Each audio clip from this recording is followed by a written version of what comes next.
when someone's scared to take a step forward, what they need to know is they have someone walking beside and who will listen to them. I have a posse of people who listen to me whine every Friday at 2:00 for the last 7 years. 4 very powerful coaches get on. We've been getting on this call, and they will listen to me whine and be victim-y and all the things that I'm not allowed to be because I'm a leadership coach. So I can get it out. Like, oh my God, I'm just so scared to press send on this LinkedIn article. Like, what are people going to say? Great, Mark. Thank you for sharing. I totally get it. It feels real. Press send.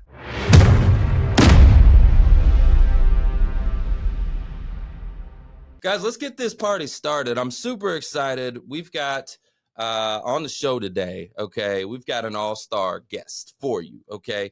We've got Mark Silverman, okay, and he's an executive coach, keynote speaker, and author of the upcoming book, it's the Rising Leader Handbook. Guys, I'm going to tell you something. I need this, okay?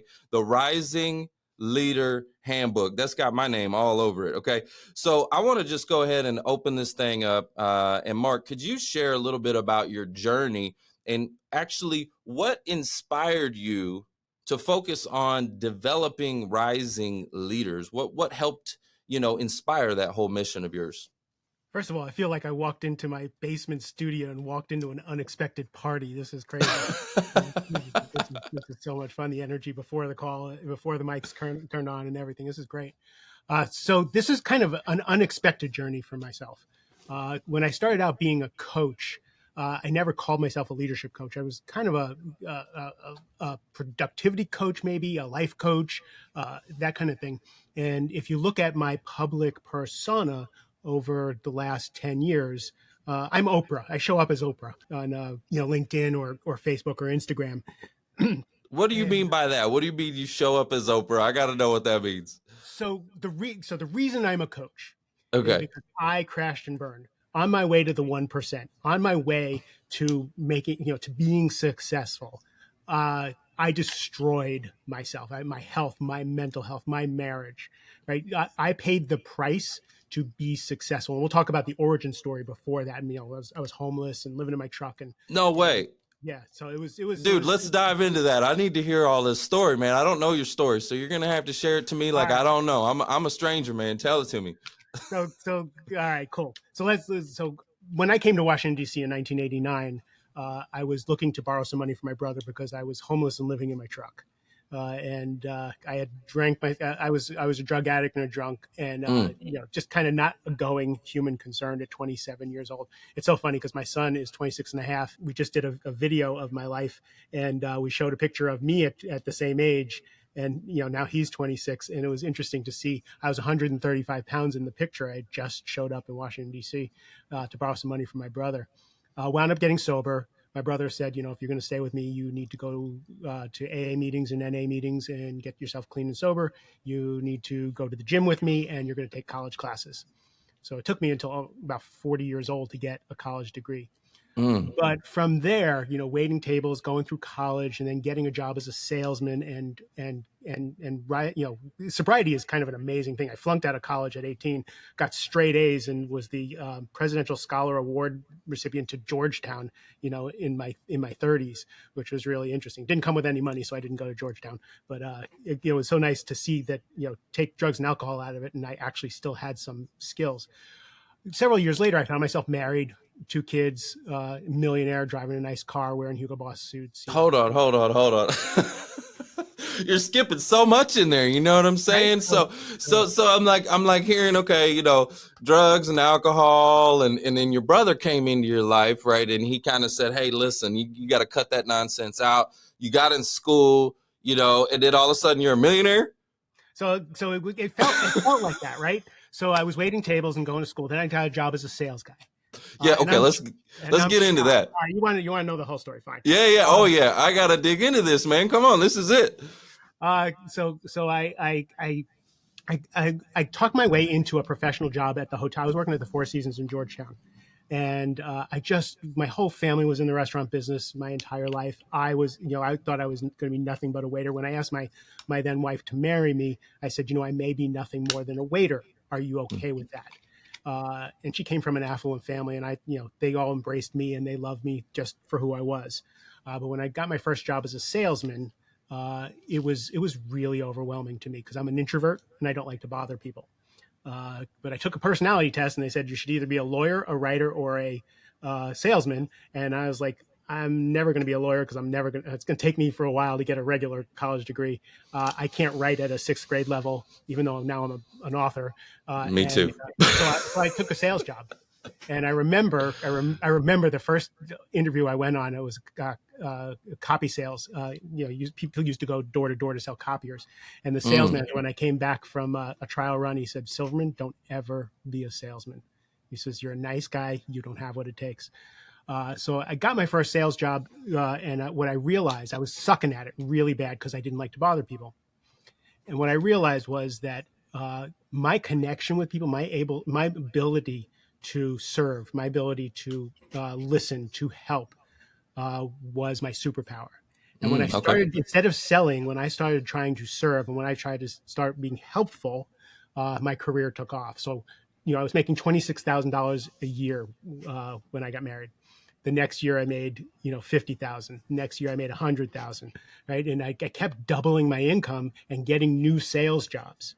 To the point where now I'm driving a Lexus convertible, right? I'm living in $1 million house, and I'm the committee chair for the Boy Scouts, and I'm all these things, right? Like, and it's like the short Jewish Tony Robbins story. Like, thank God for sales. I got to stop you right there. Thank God for sales for people like me and you, okay? Because listen, I got a similar background. I wasn't supposed to make it either. I was actually a felon at 13 years old. And, luckily it was under my juvenile and all that. But I sold drugs and I was that. Yeah, that's great. You know what I'm saying? Like, listen, I was a screw up. And, when you're a child, you act like a child. When you grow up, you stop thinking like a child. But anyways, like I made a lot of mistakes and I got into sales really early on, which was great because that helped give me an opportunity where there really wasn't any other opportunity for me, but sales give me that opportunity. So anyway, sorry, I didn't mean to cut you off, but thank God for sales, right? I agree because I'm in a neighborhood with doctors and lawyers and people who have really worked hard to get where they are. And I make as much as a doctor and lawyer. I mean, right?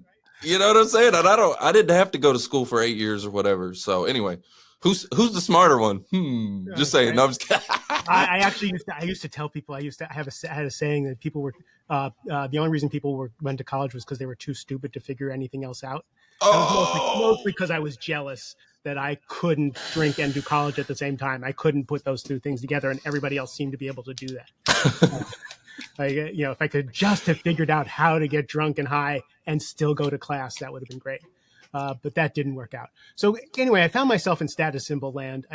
Just kind of crushing it and living like this life that was foreign to me. It was very foreign to me. I'm sure like with you, with your background, the suburban living you're probably doing now is a very different thing than you imagined for yourself.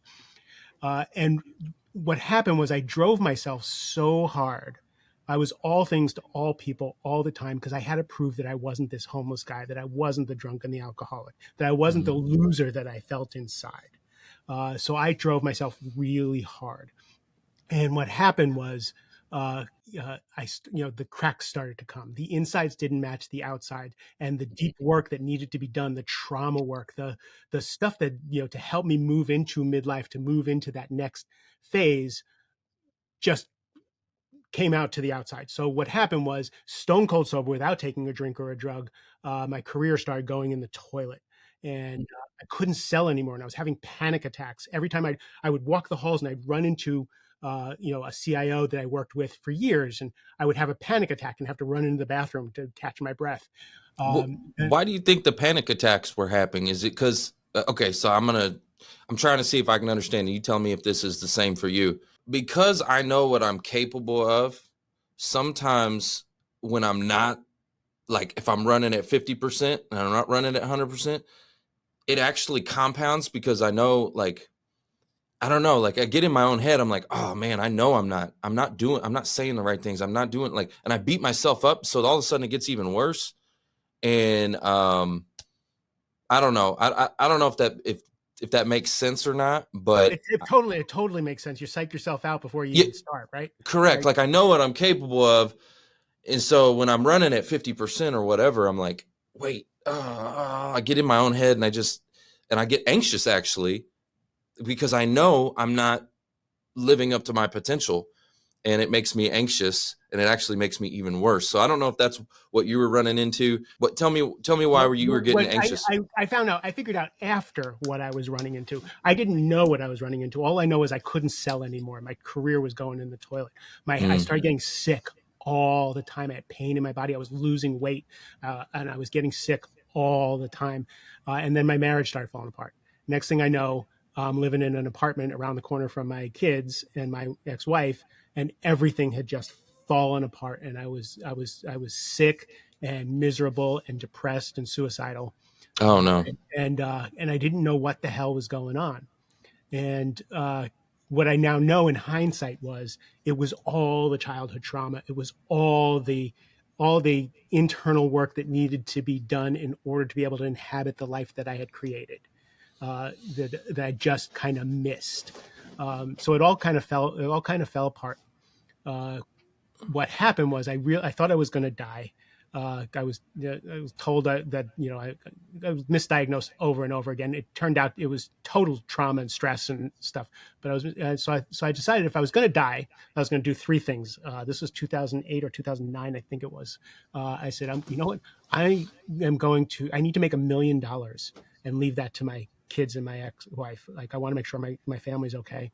I'm going to give $60,000 to charity because I just hate myself, and somehow I got to make up for it.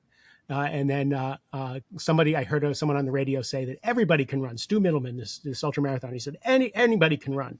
Anybody can run a marathon. So I called him up and said, and this was before the internet and Zoom and all that stuff. I said, can you train me to run the Marine Corps Marathon? And he said, yeah, you can do it in about 2 years. I said, I can't run a mile, but I got to run it in October. That's 8 months away. You got to train me. So I trained for the marathon. I ran the marathon. And made the $1 million and gave the $6,000 charity. And Wait. Let me just make sure I got you. Okay. So you were preparing to exit, and you were like, I got to make $1 million for my family. Right. So I'm going to go run a marathon so I can win $1 million. No, I ran a marathon, and I had just gotten a new job. Okay. It was like, as soon as I had decided that I needed to do something, like the world just conspired for me. A friend of mine called me and said, I'm at this new startup. You're one of the best salesmen in the world. Come work for me. And I was just sucking at the job I was at. And then I'm going to give you an engineer who I used to work with, who was amazing. Right. So got the new job, heard Stu talk on the radio. So I said, all right, this is going to happen. I'm going to make $1 million. I'm going to crush it at this job, have a new start. I'm going to run this marathon so my kids see what you do in this tragedy, right? Like I'm going to be a warrior, right? And I was able to do those things. And it's really interesting because after I did that, right, now my career is fucking right on track, right? My health is back. My mental health is getting better because I was listening to every self-help book, every spiritual book, everything I could listen to while I was training. And I was meditating and I was journaling and I was doing all these things to build myself back up. And after that, my ex-wife said to me, she goes, I was so worried about you because you were so depressed. She said, and I was reading about what you should do if you're depressed. And she said, you did all those things. She says, I don't know how you knew to do those things, but you set yourself a purpose. Like I still wanted to die, but I was on it because I couldn't do that to my kids. Hold on. I got to give you a mic drop for that. Hold up. There's a mic drop for that. Mark, so suicide runs in my family. And I have a couple family members who have attempted many, many times, never been successful. Thank God.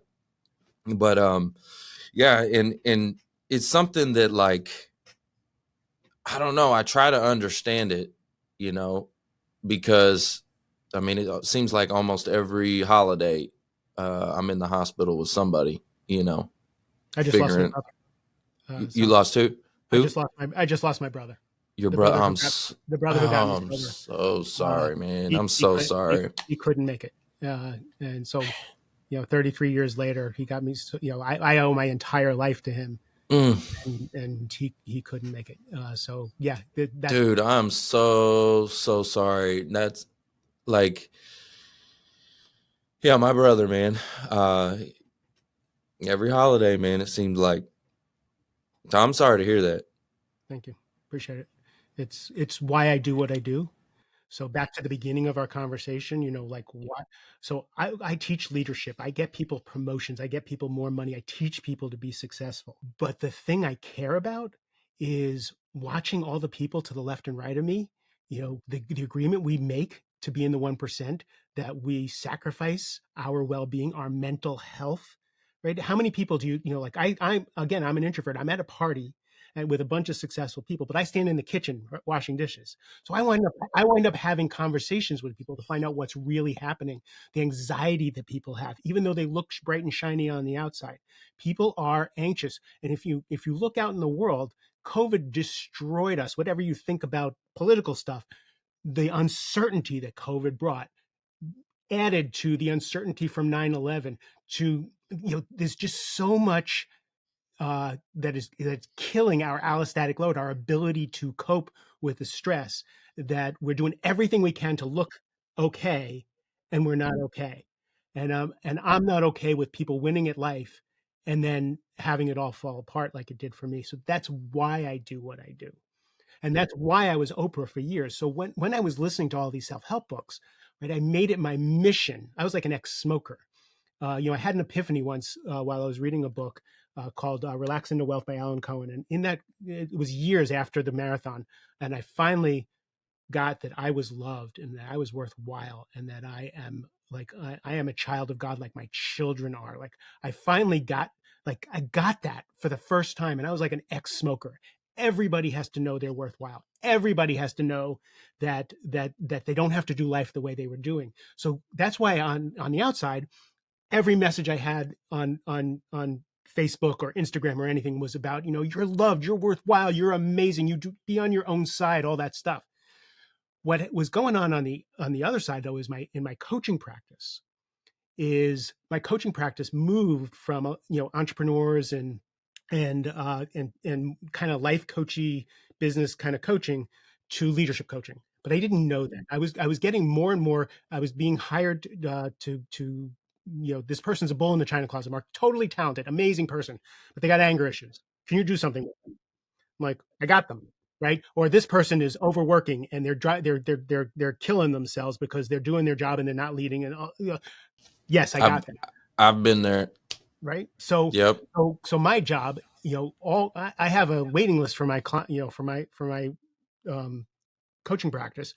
And we looked at, I was trying to figure out what my group program was, and is it going to be only tens, my other book, Mastering Overwhelm, all the other stuff, and none of that felt good to me. So someone had me look at what my client roster is, and my client rosters are C-suite executives who are just kick-ass, but they've risen through the ranks so fast that their leadership skills haven't caught up. So that's what I do all day, every day. So that's why the next book is going to be called the Rising Leader Handbook. Where do you start with someone like that? Like, you got this person who's just crushing it. Where does it start? I mean, do they, obviously they've got to understand that they probably have an issue, right? They've got to be willing and to accept the fact that they need help, right? Otherwise you can't really help somebody who's doesn't think they have an issue, right? Right. And a lot of people who are successful to a certain point. So back when I had the Mastering Midlife podcast, I had this premise that what the drives and motivations that get you through your 20s and 30s, right? And for me, it was that I don't want to look like a homeless person. Success at all costs, pleasing mommy and daddy, whatever it is that drives you to that success, starts to turn on you in your 40s and 50s, because it's not a sustainable drive, right? A lot of us made a lot of money trying not to be certain things and trying to prove things, but then as life turns, there's a different life asks something different I of you. I totally yeah, like, okay, so I'm 36 now, right? And like I told you before, so in my teenage years I was a screw up and got in a lot of trouble. Then in my 20s, I got in the auto industry, started selling cars. So I got into sales, right? And started crushing it. And it was all about money and not looking like a screw up anymore. Like that was my motivation. I wanted to be successful because I wanted to win the trophies and be the best and the top producer and all of that, because like I was trying to reinvent myself. I didn't want to be this freaking loser anymore that I was. And so I wanted to do that. And that was the motivation. And obviously the money was the money was a motivator. And then now that I'm in my 30s, again, it was about winning, and then it became recognition. For a long time, it was, I wanted that. I wanted the applause and like, yeah, you're the best. And then now it's like, it's not even about the money or the recognition. It's more about the impact that I'm able to make on other people. And money and recognition and all that, that's all secondary. But it does come with it, which is nice. All those things are still there. They're still drivers for me, but they're secondary drivers. The first impact, it's impact first now is my big driver, because when I get those DMs from somebody that I've made a big impact in their life, or I've helped lift them up or kept them from thinking about suicide, that's a big one for me. When I get those DMs, which I get a lot, that's like, oh man, like I helped give somebody a lifeline, you know what I mean? And that to me is worth more than gold, worth more than any recognition, you know. So anyways, it does change over time. So that's not in any ways. That's going to drive you to even further success, because again, when you become other focused in that fashion as a leader, that changes everything. So up until a certain amount of time, most leaders who rise through the ranks quickly are me oriented. Are just career success, proving themselves, that kind of thing. So the paradigm shift I have to do is, when you became a leader, your job changed. Everything about your world changed. So on my podcast, I interview CEOs, and I've had the good fortune to have some of the most amazing CEOs and leaders, business leaders, in interviews, and 201, uh, every single one of them that has been so successful has been other focused. All they talk about is how much they care about the people that work for them, right?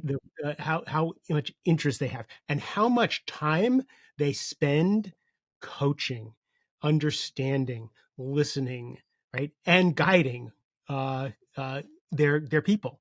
And that paradigm shift, we talked before the mic went on. You were saying your business is growing, and you have to move from solopreneur and doing everything to success through others, and you have to learn how to do that gracefully, right? That's the hardest transition. I was just talking to a client earlier about coaching one of his people, and he said he can't get his person out of the weeds because he was so good at his job, and he's not good at leadership yet. So the comfort food is going back to doing what you were good at, rather than working on the leadership skills, because leadership skills aren't as immediately fulfilling as getting the job done, right? It's so funny. It's so funny what you're talking about all this, because I've wanted it. It's always been a desire for me for a long, long time. Even that's why I left the auto industry, is because I wanted to lead and train and develop some of the other salespeople, because I was the top producer and I wanted to. I had a desire to help them, learn what I learned, and they wouldn't allow me to. And so that's a big driver of why I was like, deuces, I gotta, you're not gonna, anyways, I wasn't able to grow there. And so 100%. it, That's the definition of someone who should be a leader, right? When I was going to become a sales manager, one of my directors said to me, if you don't get more satisfaction out of watching other people succeed than you do yourself, you're going to hate this job, right? So that was an early indication of what I do. So now for me, what I have to do is I have to show them that, again, you chose to be a leader. This is your job now, and now your job is playing four-dimensional chess. because you have to lead up. You have to be able to manage your manager. You have to be able to be a trusted advisor. You have to be able to lead on a team of peers, right? Everybody laterally to you are good at what they do, or maybe they're not good at what they do, and you still have to work with them. So you have to be able to lead while you're part of a team. Shine and be a team player. You have to lead your team. And then you have to take care of yourself. You have to become the best person you can be. So lead up, lead across, lead your team, and lead yourself, which is the premise of what I do. Yeah, I see that here. Okay, so talk to me real quick about the new upcoming book. Okay, it's the Rising Leader Handbook, right? And can you give us a sneak peek into what the readers can expect? Is it a deep dive into leading up across in your team, or is there, tell us a little bit more about that. It's not a deep. What I love about it is it's a handbook. Okay. It's rules of thumb for becoming a trusted advisor. In other words, and pick a hill to die on is one of the things that all my clients learn from me really quick. If you're taking every hill, nobody's going to listen to you. You've got to decide which battles you're going to fight. What's important here, right? Mic drop. So I get caught up in that too. I get caught because listen, my I'm naturally kind of a little bit of a fighter, okay? A little bit of a rebel, a little bit, okay? Just a little bit for everybody online, okay? Just a little bit, okay? And so yeah, that's really good wisdom. There is picking your battles, because sometimes I just want to be right. Which, hey, listen, I'm human. Do you want to be right, or do you want to be happy, right? Right. And the way that translates for leadership is, do you want to be right, or do you want to be effective? Right? Because our egos get in the way almost all the time of being the most effective we can. We get slighted. We demand respect. We're not getting credit. They didn't talk to us this way. Instead of, and one of the sayings I have is, the person who's grounded and centered in a meeting has all the power. Mic drop. If you can take your ego out of the meeting, you win, right? Because you can listen, right? You can get to the essence of what's going on. I got to remember that. Take your ego out of the meeting. Okay. Take your ego out of the meeting. That's good, because yeah, for me, like, respect is such a big thing. And I think that's a big for men in general. Men just like, with women, I think it's trust and protection, right? Like they want to be protected, and like for men, they want to be respected. Like that's one of the biggest things. It's like, and so like that's something that I have to remember, is take your ego out and just center yourself, right? Center yourself and pick your battles. Yeah, so remember, if you respect yourself, you don't need respect from anybody else. Ooh, I like this. Y'all see why I brought this man? You see why I brought this man? I knew it. I like it. So here's the cool thing is you don't have to wait. The book's going to be published in October, as long as I get, this week is the deadline for the rest of my manuscript. But there's a 28-page summary of the book, which has links and tools and all kinds of stuff right on my webpage. You go on my webpage, big red button, you can get the advanced summary of the book, and you can also get my other book, Only Tens. Confront your to-do list, transform your life, free on the podcast, on the website also. I just appreciate what you do and why you do it. Okay. It's also a motivator for me, because I told you a little bit about, my background with my family, my brother and my mother and stuff like that, and suicide and all of that. So it's a big driver and a big motivator for me. My purpose and mission is, I saw these job seekers going through a really hard time, and they were having a hard time getting back to work. And, all that rejection, let's say it takes them a year to get back to work, like a year's worth of rejection, a year's worth of feeling like you're not valuable or no one wants you and all those different things. They get really depressed, really anxious, stressed. They're watching their bank account go backwards. It leads to marital problems, it's like a domino effect in their life. And I just saw this within these people, and I saw the hurt. And we have lost a few of those job seekers along the way. I've been doing this for a long time. And so anyways, it's a big driver for me to help try to motivate, lift, inspire, educate, to help keep people moving forward, one foot in front of the other, to give them hope, you know. And so I just appreciate what you do, Mark. I really do. I appreciate the spirit in which you lead.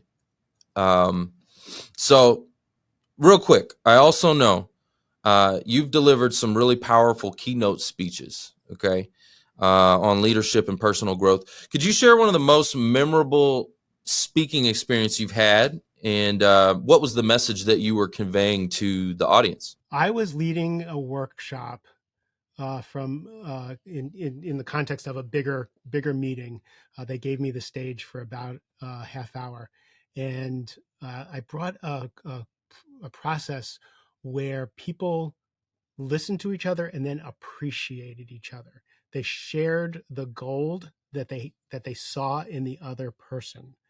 I had them go in triads, and I had them share the gold they saw in themselves, uh, and then the detriments, the negatives they saw in themselves, and then I had the other people share the gold they saw in the other people, and the profundity in the room, uh, and how hard it was for people to allow for the gold that other people saw in them was mind blowing to me. Yeah, that was one of the most. That's not something I do often, but that was a really powerful.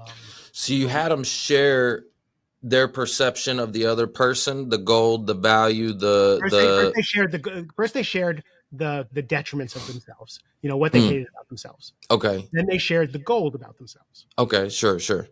Then I had the rest of the circle share the gold for other people, and that was the hard part. It was so easy to talk about how what a shit you are. It's so how inadequate you are, how much you don't like this, and it was a little bit easier to talk about. Oh, well, I like this about myself. This is okay, sheepishly. Uh, but when other people say, I love the way you light up a room. I just met you, and I can feel this or that, the tears and the pain, actually, right? The pain that people felt to allow that in was what was profound. It's like, how do you be on your own side? That's the hardest thing in the world. It's easy to beat yourself up. It's not easy to be on your own side. And I love what you're saying, because when I'm thinking of this, I'm also thinking about how much we need to, as a society, we need to speak life into other people.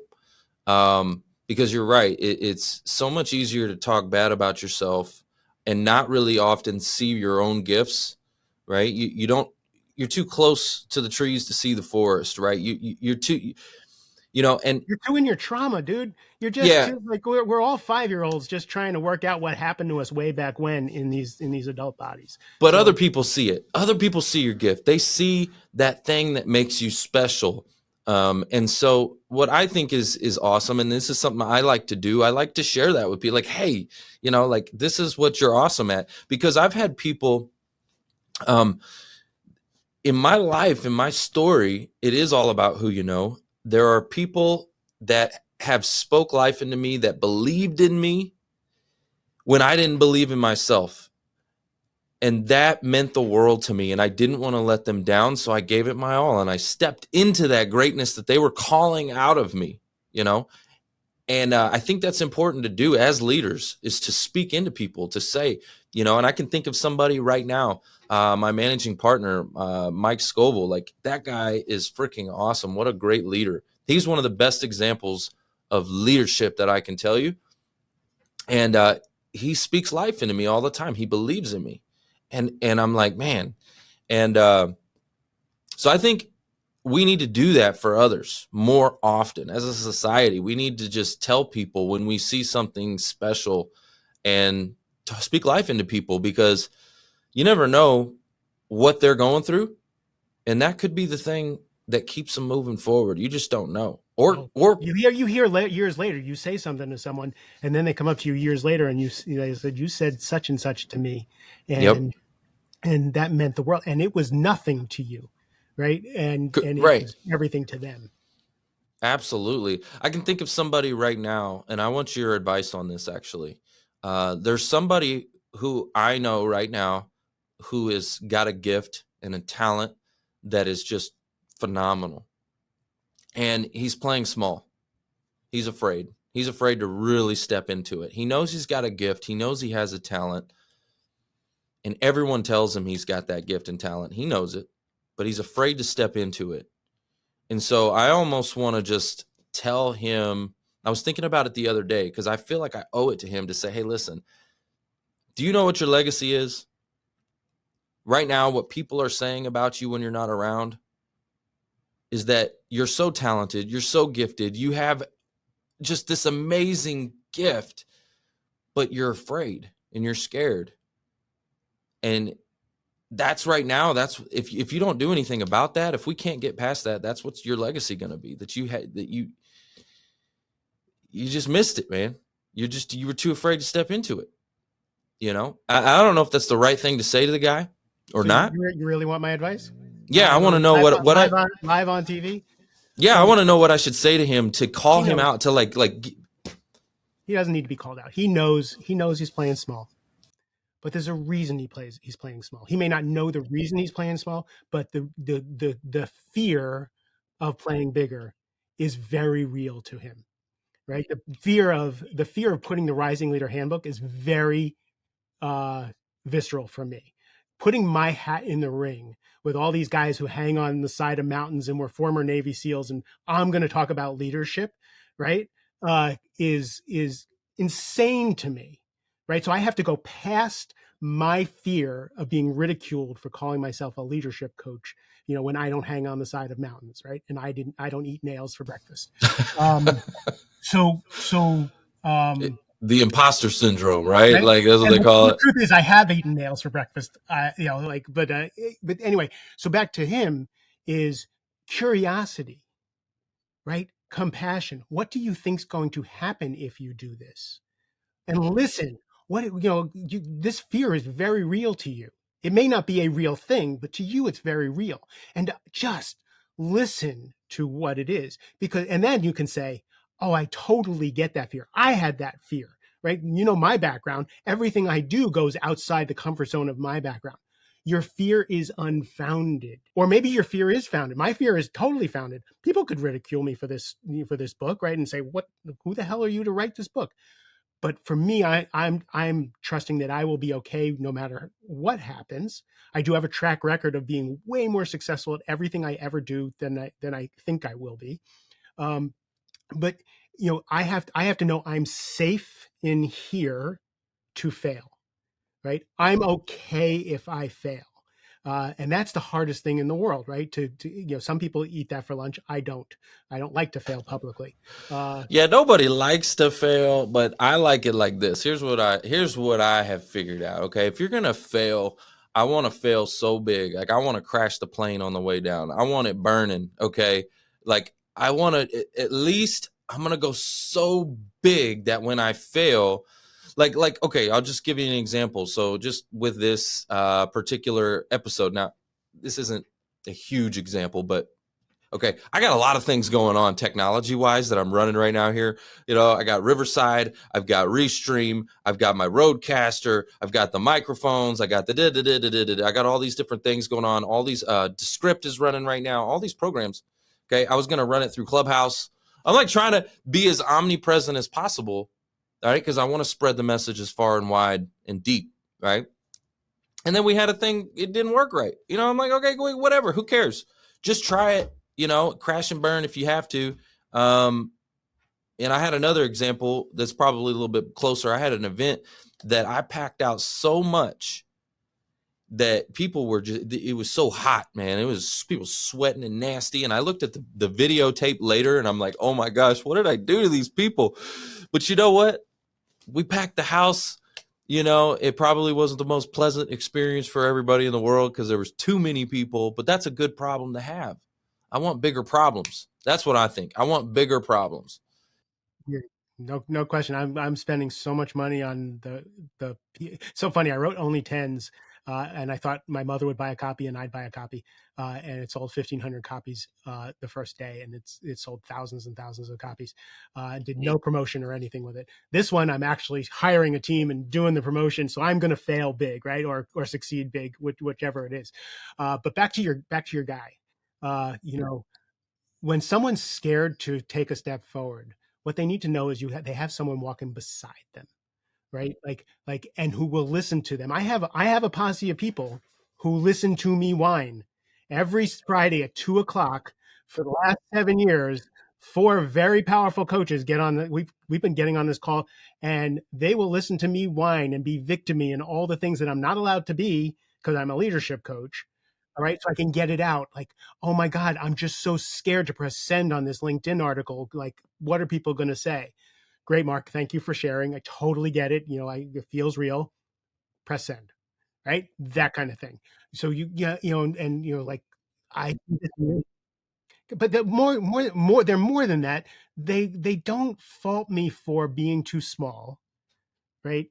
And they never let me, they help me be as big as I can be, right? Because I'm both, right? I'm both. I'm very small, very scared. I'm scared all the time, right? I do things anyway, but I do it with support, always. Like I don't do anything alone. So that's that. So if you can tell your friend, I'm with you. I've been this road. Take the step. If you fail, I'm here. If you succeed, I'm here. If you need to take another step, I'm here. But listen to find out what his fears are, because he's thinking most of us, when we have fears, we think there's something wrong with us and that we're the only ones who have these fears.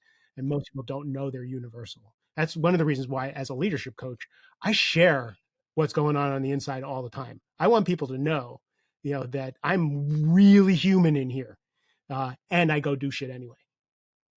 George Strait. I remember an interview with George Strait years ago. George Strait is my hero. He's my everything, right? So in this interview, he's sitting on a stool, and they say, George, you're so cool. You are just like the coolest man on the planet. And George says, well, you ain't living in here. And I was like, holy shit. George Strait just admitted that he has nerves, anxiety, and all those things, and stuff going on. So if George Strait, has that going on, I think I can, because I'm definitely not George Strait. We all do. We all do. Okay, let's talk about your podcast real quick, okay? Because you've you've interviewed some pretty big folks. So tell us a little bit about the podcast. What can people expect there? What are some of your best episodes that people are like must listen to episodes? They got to go check them out. Today's episode is the must-listen episode. So I interviewed Larry Quinlan, who this guy was the CIO for Deloitte Consulting, which is the biggest consulting group in the entire planet. He was the global CIO, and what he talks about is how he was born in the islands, and he says, I was a skinny black kid from the islands, and now I'm a Hall of Fame CIO at the largest consulting firm on the planet, and he's on the board of so many companies. And every step of the way, we were talking about this earlier, he said, someone believed in me, someone gave me a chance, someone supported me.